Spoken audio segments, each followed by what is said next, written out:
नमस्कार दोस्तों, स्वागत है आपका हमारे यूट्यूब चैनल पर।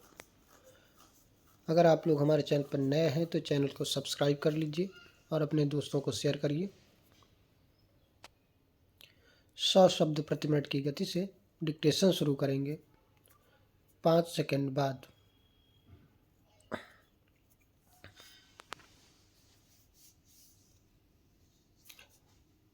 स्टार्ट। सरकार विश्व के विभिन्न भागों में रहने वाले भारतीय मूल के लोगों की उपलब्धियों तथा राष्ट्र के लिए उनके योगदान को अत्यंत महत्व देती है।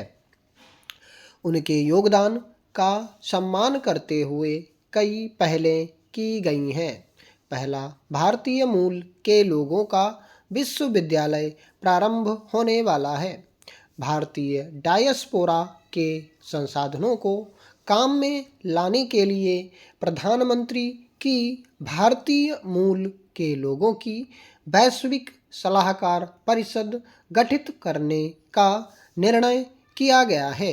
संभावित प्रवासी कामगारों को मदद देने तथा विपत्ति में फंसे प्रवासी कामगारों की सहायता करने के लिए प्रवासी कामगार संसाधन केंद्र तथा प्रवासी रोजगार संवर्धन परिषद की स्थापना की जा रही है। मेरी सरकार ने हमारे सशस्त्र बलों के आधुनिकीकरण तथा कल्याण को बढ़ावा देने के लिए तथा देश में रक्षा की तैयारी सुनिश्चित करने के लिए कई कदम उठाए हैं। हमारे सशस्त्र बल हमारी सीमाओं की रक्षा करते हैं, विद्रोही गतिविधियों से प्रभावित क्षेत्रों में शांति तथा सुरक्षा बनाए रखने में मदद करते हैं तथा आपदा प्रबंधन और आवश्यक सहायता तथा पुनर्वास का प्रबंधन करने में सिविल प्राधिकारियों की बहुमूल्य सहायता करते हैं। सशस्त्र बल अधिकरण अधिनियम 2007 से सेवा कार्मिकों को कोर्ट मार्शल के निर्णयों की न्यायिक समीक्षा तथा सेवा मामलों से संबंधित शिकायतों के निवारण हेतु सार्थक अवसर मिलेगा। अग्नि-3 मिसाइल का सफलतापूर्वक प्रक्षेपण तथा ब्रह्मोस मिसाइल प्रणाली को हमारे सशस्त्र बलों में शामिल करना हमारी रक्षा प्रौद्योगिकी के उन्नयन में मील के पत्थर सिद्ध हुए हैं। मेरी सरकार की विदेश नीति त्वरित सामाजिक आर्थिक विकास को सुगम बनाने तथा हमारी राष्ट्रीय सुरक्षा को बनाए रखने के लिए हमारे क्षेत्र में विश्व में शांति तथा स्थिरता के वातावरण को बढ़ावा देना चाहती है। सरकार ने हमारे सभी पड़ोसियों के साथ मैत्रीपूर्ण तथा सहयोगात्मक रिश्ते विकसित करने तथा महाशक्तियों के साथ संबंधों को सुदृढ़ करने के कारगर प्रयास किए हैं।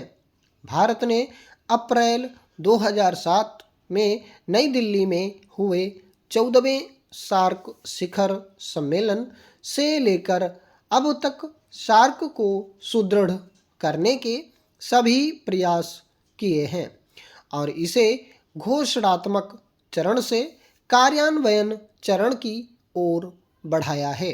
सार्क विकास निधि, दक्षिण एशिया विश्वविद्यालय तथा सार्क फूड बैंक की स्थापना के क्षेत्र में प्रगति हुई है।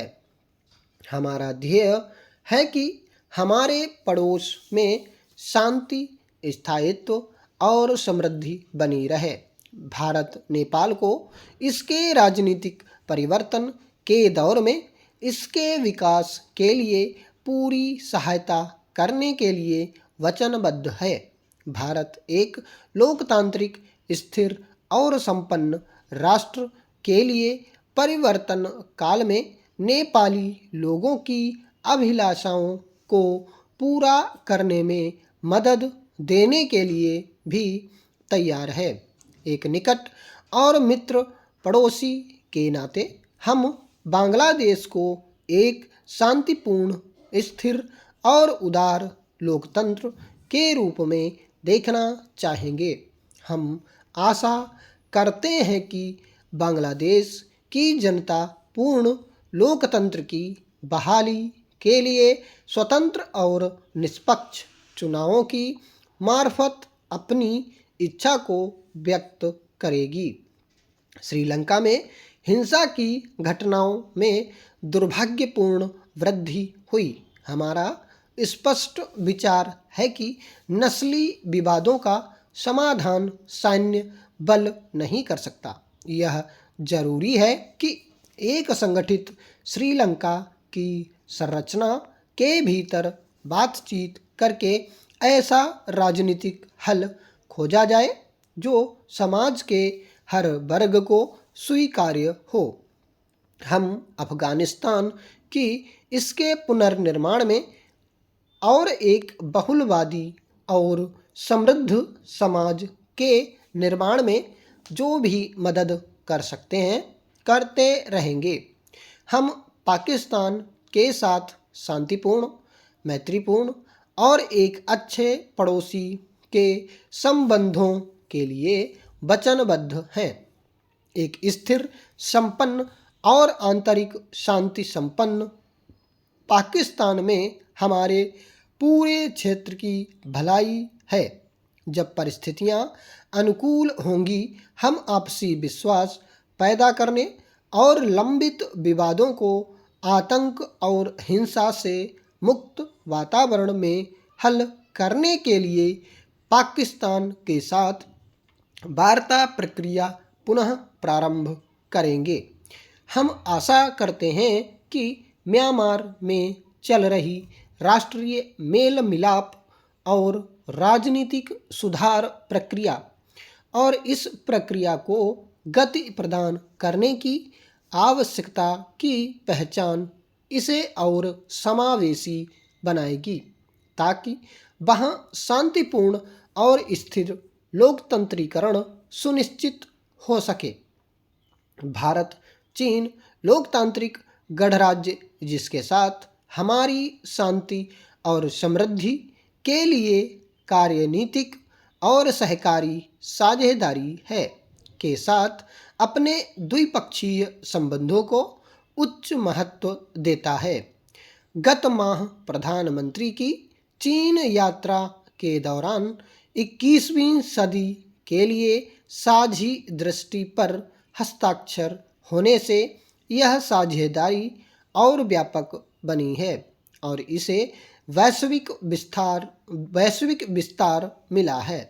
चीन के साथ हमारी सीमा पर शांति और अमन चैन बना हुआ है और दोनों देश इसे बनाए रखने के लिए कटिबद्ध हैं। मेरी सरकार ने विश्व की बड़ी ताकतों के साथ हमारे संबंधों में तेजी से सुधार किए हैं। विगत कुछ वर्षों में संयुक्त राज्य अमेरिका के साथ हमारे संबंधों में सुधार हुआ है और अब ये उच्च प्रौद्योगिकी, अंतरिक्ष, कृषि, शिक्षा और व्यापार तथा अन्य संपर्कों सहित अनेक क्षेत्रों में बढ़ रहे हैं। हम आशा करते हैं कि संयुक्त राज्य अमेरिका और अन्य मित्र देशों के साथ असैन्य नाभिकीय सहयोग संभव होगा। सरकार रूस के साथ समय की कसौटी पर खरी उतरी मित्रता को और आगे विकसित करने पर काम कर रही है। नवंबर 2007 में प्रधानमंत्री की मॉस्को यात्रा से रूस के साथ हमारी सामरिक साझेदारी और सुदृढ़ हुई है। हम यूरोपीय संघ के सदस्य देशों के साथ अलग अलग और सामूहिक रूप से अपने संबंधों को महत्व देते हैं। 8वां भारत यूरोपीय शिखर सम्मेलन नवंबर 2007 में नई दिल्ली में हुआ था। अभी हाल ही में ब्रिटेन के प्रधानमंत्री ने भारत का दौरा किया और फ्रांस के राष्ट्रपति हमारे गणतंत्र दिवस पर मुख्य अतिथि थे। सरकार ने सिंगापुर में आसियान भारत और पूर्व शिखर सम्मेलन में भाग लेकर अपनी लुक ईस्ट पॉलिसी के कार्यान्वयन में उल्लेखनीय प्रगति की है। स्टॉप।